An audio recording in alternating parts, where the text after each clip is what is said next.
Saudara, kita akan mulai dengan kebenaran firman Allah yang terambil dalam kitab Ayub. Kita buka semua di kitab Ayub. Ayub pasal 1 ya. Tapi kita akan konsentrasi di dalam Ayub ayat 6 ya, dimulai dari ayat 6 sampai 12. Saudara yang terkasih di dalam nama Tuhan Yesus, kita akan belajar tentang Allah. Ya. Allah di dalam kemuliaan kita minggu kemarin sudah belajar bahwa Dia berkuasa untuk mengampuni dosa dan Dia dapat menguasai kuasa dari dosa itu, dan dosa itu sudah dikalahkan, kuasa dosa itu sudah dipatahkan. Hari ini kita melihat kekuasaan Tuhan dinyatakan, God's sovereignty, kedaulatan Allah, yaitu dengan the supreme power, jadi kekuatan yang tertinggi. Allah itu mempunyai kekuatan yang luar biasa, lebih tinggi dari yang ada di bumi ini. Saudara bisa perhatikan ya, sekarang hari ini ya, Kompas hari ini menampilkan ini ya. Namanya ini, nama aslinya Monstera adansonii. Ya, Monstera gitu ya, Monstera adansonii.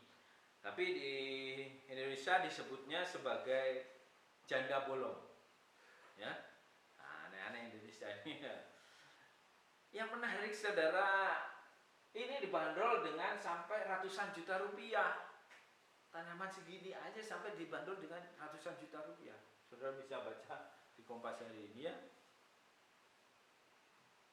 Coba saudara, ada tanaman yang daunnya itu lubang-lubang. Ya. Ini secara natural, bukan dibuat-buat. Tentu kalau manusia juga bisa akan mereproduksi atau membuat satu klan terbaru dari tanaman ini dengan mengambil bagian di dalamnya, tetapi belum ada yang bisa membuat tanaman seperti ini. Ya, Monstera ini ternyata asalnya itu dari Amerika Selatan, ya. Tapi yang mau saya katakan adalah tanaman yang seperti ini, yang bolong-bolong ini saja bisa berharga ratusan juta rupiah. Manusia tidak bisa membuatnya. Tentu kita percaya di dalam karya penciptaan Allah. Siapakah yang menciptakan tumbuh-tumbuhan, pohon-pohonan? Tentu Allah. Allah dalam kedaulatannya bisa membuat tanaman ini yang daunnya bisa ada lubang-lubangnya. Allah lah yang berdaulat menciptakan tanaman ini. Bahkan tanaman yang mahal ini ada juga yang tidak tumbuh secara liar, dibiarkan saja. Inilah salah satu bentuk kedaulatan Allah yang dinyatakan di dalam ciptaannya. Kita tadi sudah mengerti bahwa di dalam kedaulatan Allah, Dia mempunyai kekuasaan tertinggi. Ya, punya kuasa, tentu di dunia ini juga ada kuasa. Banyak kuasa pemerintahan, kuasa di keluarga, kuasa di sekolah ya, ada punya otoritas atau punya kuasa-kuasa. Tetapi Allah itu mempunyai kekuasaan yang tertinggi. Ya, Dia sanggup membuat tanaman itu yang daunnya bisa berleku-leku, bisa ada lubangnya dan tidak dicetak ya saudara. Itulah kedaulatan Allah. Di dalam kedaulatan Allah ada kekuasaan Allah yang paling tinggi. Kita akan melihat dari perikop yang kita sudah baca tadi. Kalau kemarin kita sudah belajar siapakah Allah, siapakah Dia, maksudnya Yesus, yang Dia seperti dituduhkan Dia ada mengucap Allah, dan kemarin kita sudah buktikan bahwa Dia adalah Allah itu. Dan dikatakan tidak ada yang seperti Engkau ya Tuhan, Engkau besar dan namamu besar oleh keperkasaannya. Biarlah mereka menyanyikan syukur bagi namamu yang besar dan dahsyat. Kuduslah ya. Ini gambaran Allah di dalam perjanjian lama ya, yang kita sudah pelajari. Dikatakan di dalam Daniel juga bahwa anak manusia itu kekuasaannya lah kekuasaan yang kekal, yang tidak akan lenyap, dan kerajaannya ialah kerajaan yang tidak akan musnah. Supreme power, kekuasaan tertinggi. Lihat kan, kekuasaannya adalah kekuasaannya yang kekal. Bagaimana itu dideskripsikan atau digambarkan kekuasaan Allah yang tertinggi itu? Kalau kemarin Allah, kita sudah pelajari bahwa Allah itu berkuasa untuk mengampuni dosa. Hari ini kita belajar dari kedaulatan Allah yang terjadi dalam kehidupan Ayub, ya. Yesus adalah Allah dan Yesus juga berdaulat seperti Allah. Kuasanya mempunyai kuasa yang tertinggi, ya. Itu dinyatakan dari dalam kekuasaan atau kedaulatan Allah itu dinyatakan di dalam ayat 12, ya kan? Maka firman Tuhan kepada iblis, nah segala yang punyai ada dalam tanganmu, hanya janganlah engkau mengulurkan tanganmu terhadap dirinya. Kemudian pergilah iblis dari hadapan Tuhan. Ini sambil di pasal 2 ayat 6 dikatakan di pasal 2 ayat 6, tetapi ulurkanlah tanganmu dan jamalah tulang dan dagingnya, ia pasti mengikuti engkau dari hadapanmu. Maka firman Tuhan kepada iblis, nah di dalam kuasamu hanya sayangkan nyawanya. Nah di dalam kuasamu hanya sayangkan nyawanya. Jadi kedaulatan Allah, kalau tadi dia bisa membuat tanaman itu daunnya berlubang-lubang tapi tepinya tidak rusak dan bernilai ratusan juta rupiah, hari ini kedaulatan Allah itu dinyatakan dalam menjaga nyawa manusia, menjaga nyawa Ayub tentunya yang kita sudah pelajari di sini, ya. Ayub nyawanya itu dikuasai oleh Tuhan. Sekalipun iblis mengingininya, tapi Tuhan menjaganya. Inilah kedaulatan Allah. Allah mempunyai kekuasaan tertinggi, dinyatakan dalam kuasa atas nyawa manusia. Bukan cuma tanaman, saudara, tapi atas manusia. Nah, hari ini juga hidup kita, nyawa kita terletak di dalam kekuasaan Allah. Dan itu ada dalam kedaulatan Allah. Kedaulatan Allah itu adalah suatu kuasa, ya, yang tidak bisa tergoyahkan.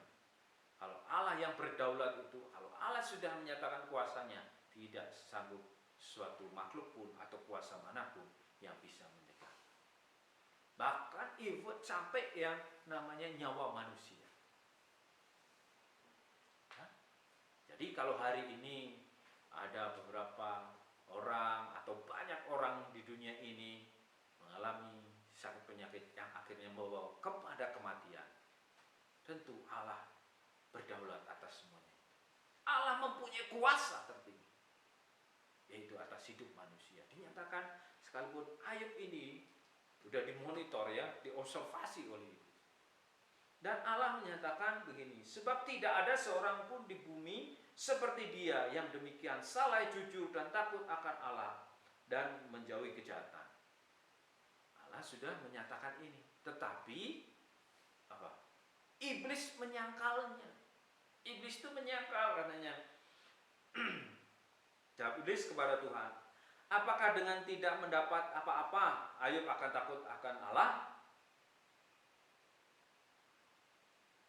Ayub itu takut akan Allah karena engkau berkati Tuhan, karena engkau yang memagari keliling segala miliknya.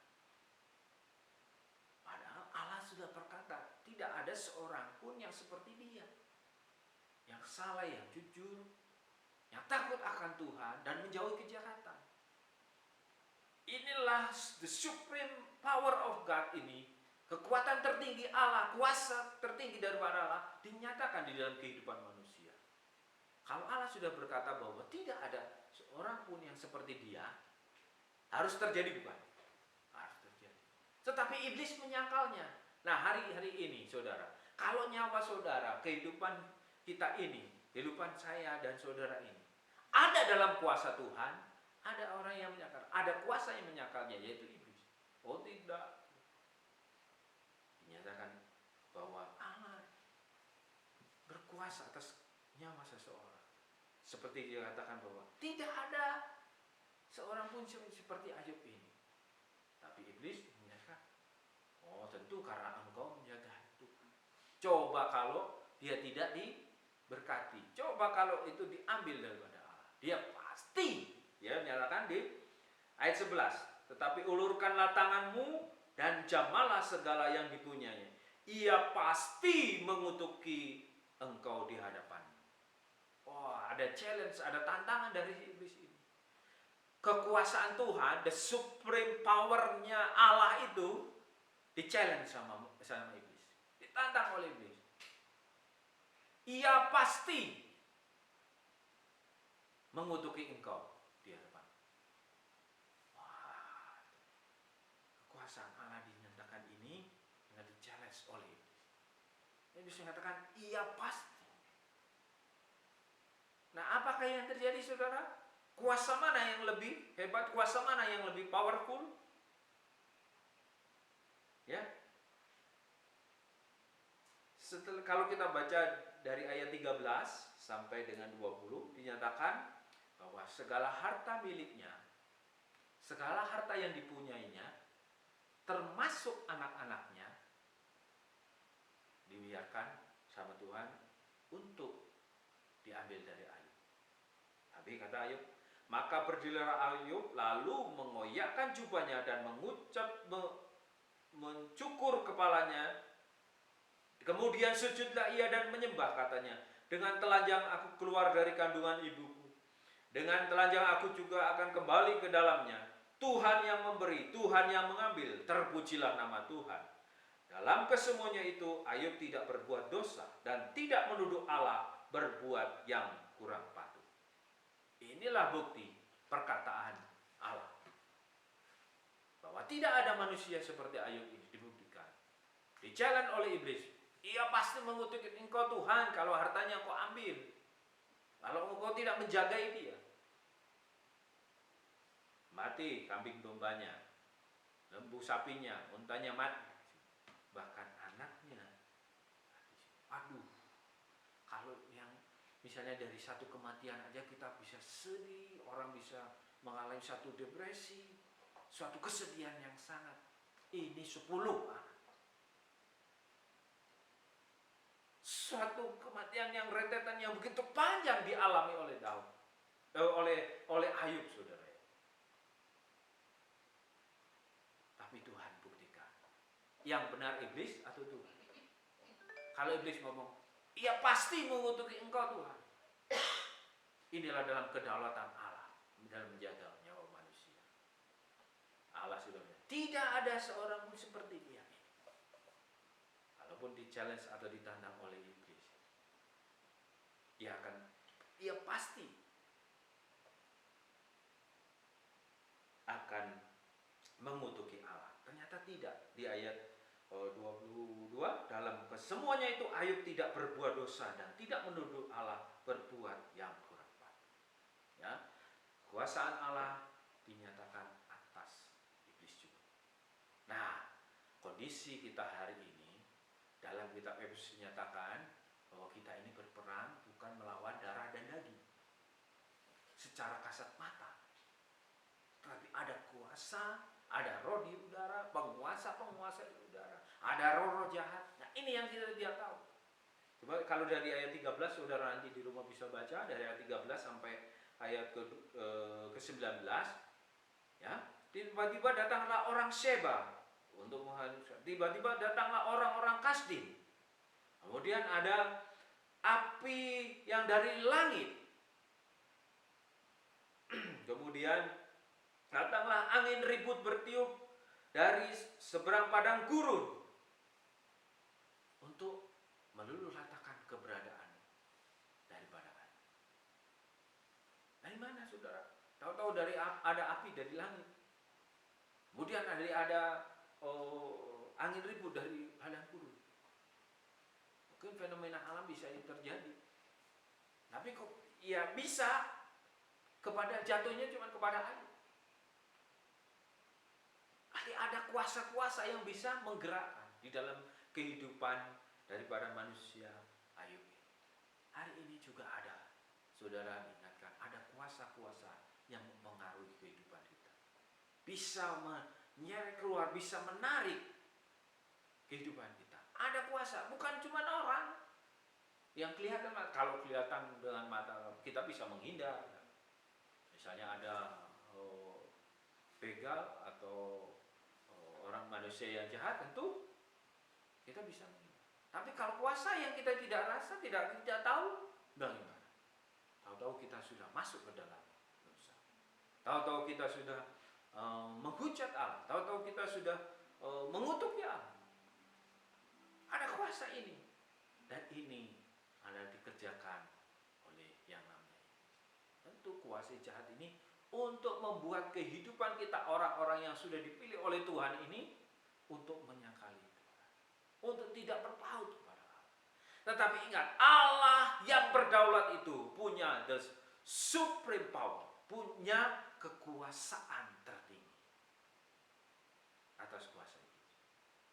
Ya, maka firman Tuhan kepada iblis, nah segala yang dipunyainya adalah kuasamu. Kuasa itu juga bisa dinyatakan oleh.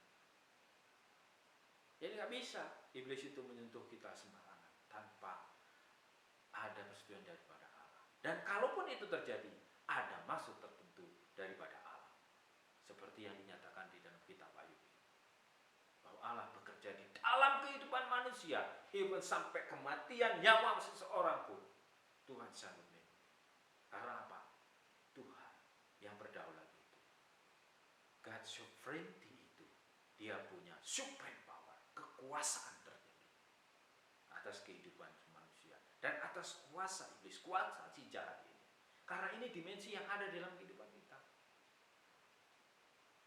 Lalu penyakit, pandemi ini juga tentu ada juga bisa dikirakan. Seperti di kitab Ayub ini, tahu-tahu ya bisa ada api telah menyambar dari langit dan membakar serta memakan habis kambing domba dan penjaga-penjaga.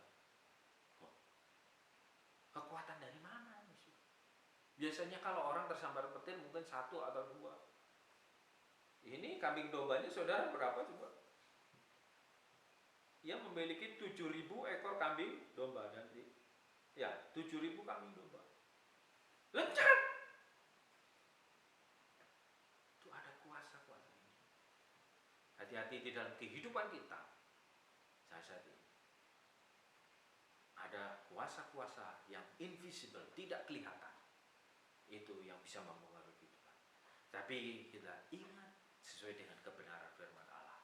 Ada kedaulatan Allah dengan kekuatan yang tertingginya menjaga kehidupan kita. Inilah yang kita ada pelajari tentang Allah yang berdaulat itu.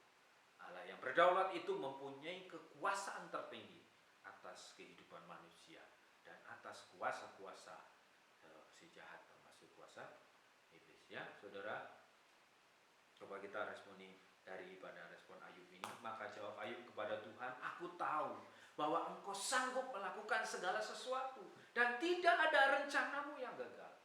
Hari ini tentu kita juga tahu ada rencana Allah masing-masing di dalam kehidupan kita. Kita mau meresponi seperti Ayub ini. Tuhan, aku tahu bahwa engkau sanggup melakukan segala sesuatu dan rencana. Tidak ada rencanamu yang gagal.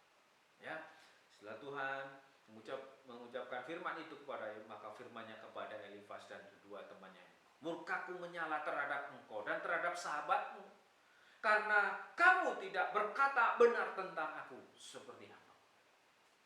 Hari ini kita belajar. Kita satu mengakui bahwa dia sanggup melakukan sesuatu dan percaya bahwa rencananya di dalam kehidupan kita tidak gagal, dan kita harus berkata yang benar tentang Allah. Nah, tentunya adalah bisa mengatakan Allah adalah Allah yang berdaulat. Yes, benar. Dan Allah mempunyai the supreme power, kekuasaan tertinggi. Ya. Dan kita bisa membicarakan, menyampaikan kepada siapa saja bahwa Allah mempunyai kedaulatan di dalam kehidupan manusia. Kita tahu dalam 1 Petrus 5 ayat 10 dikatakan, dan Allah sumber kasih karunia yang telah memanggil kamu di dalam Kristus kepada kemuliaannya yang kekal, akan melengkapi, meneguhkan, menguatkan, dan mengokohkan kamu sudah kamu menderita seketika lamanya. Kalau hari ini kita mengalami permasalahan, kalau hari ini kita mengalami suatu tekanan, kalau hari ini kita bisa mengalami suatu keadaan yang tidak baik, keadaan yang sukar dalam kehidupan ini, percayalah, di dalam Kristus ada kedaulatan Allah, dalam kekuatan, kekuasaannya yang tertinggi, sanggup menopang ke seluruh kehidupan kita. Saudara yang mungkin hari ini dalam keadaan biasa saja atau dalam keadaan yang tidak terjepit sekalipun, kita tetap harus berkata yang benar tentang Allah dan mempercayai bahwa hidup saudara saat ini sehingga dalam kondisi baik-baik ini, itu adalah karena kedaulatan Allah di dalam kekuatan kuasanya yang tertinggi. Kita akan pujian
yang menjadi ungkapan isi hati kami ya Tuhan. Setelah kami mengerti kebenaran firman-Mu bahwa Engkau berdaulat atas hidup manusia Tuhan, dengan kekuasaan-Mu yang tertinggi itu Tuhan, Engkau sanggup ya Tuhan Yesus untuk memulihkan kehidupan kami saat ini. Kehidupan yang rusak total pun Tuhan, Engkau sanggup memperbaikinya. Kehidupan Ayub ya Tuhan Yesus, secara fisik pun hancur, secara psikologis Tuhan Yesus ada di dalam batas yang terbawah sebagai kehidupan orang manusia di dalam kehidupannya Tuhan. Tapi Allah sanggup memulihkan. Allah yang berdaulat itu Tuhan, dengan kekuasaan daripada Allah dari tempat yang maha tinggi itu Tuhan, sanggup memulihkan kehidupan Ayub. Dan dia tidak berdosa, dan dia mengatakan yang benar tentang Allah. Hari ini Tuhan, sebagai anak-anak-Mu, sebagai ciptaan-Mu, berkata yang benar tentang Engkau, bahwa Engkau berdaulat Tuhan, bahwa Engkau mempunyai kekuasaan tertinggi di dalam kehidupan setiap manusia. Hari ini Tuhan Yesus, kami percaya jika dalam keterpurukan Engkau akan memulihkan kehidupan kami. Jika ya Tuhan Yesus kami dalam kelemahan, Engkau akan menguatkan kami. Jika Tuhan Yesus dalam hari ini kami dalam keadaan yang baik-baik pun Tuhan, kami mau mengucap syukur bahwa itu adalah kedaulatan-Mu ya Tuhan. Terima kasih ya Tuhan Yesus. Kau berdoa ya Tuhan, kami berdoa untuk anak-anak hamba Tuhan, mana saja yang hari ini beribadah padamu Tuhan. Kau berkati semua ya Tuhan Yesus dalam menyampaikan kebenaran firman-Mu. Dan Kau mengasihi kami semua Tuhan, orang-orang ya Tuhan Yesus yang Engkau sudah pilih dan Engkau sudah tentukan menjadi milik kepunyaan-Mu. Tuhan, hari ini kami ya Tuhan berdoa untuk seluruh orang-orang yang belum mengenal nama-Mu, belum mengenal Engkau sebagai Allah yang berdaulat itu Tuhan. Hanya berdoa di dalam nama Yesus, Allah yang kekal itu, Allah yang berotoritas itu Tuhan, menjangkau setiap jiwa-jiwa ini. Kami berdoa ya Tuhan hari ini, biarlah hari Sabat ini kami boleh beribadah kepadamu sebagai ucapan syukur kami kepadamu. Terima kasih Kau berkati semua yang hadir, semua ya Tuhan yang ibadah lewat online ini, dalam kasih karunia daripada Allah Bapa, kasih sayang daripada Tuhan Yesus, dan penyertaan daripada Roh Kudus dari hari ini sampai selama-lamanya. Haleluya, haleluya.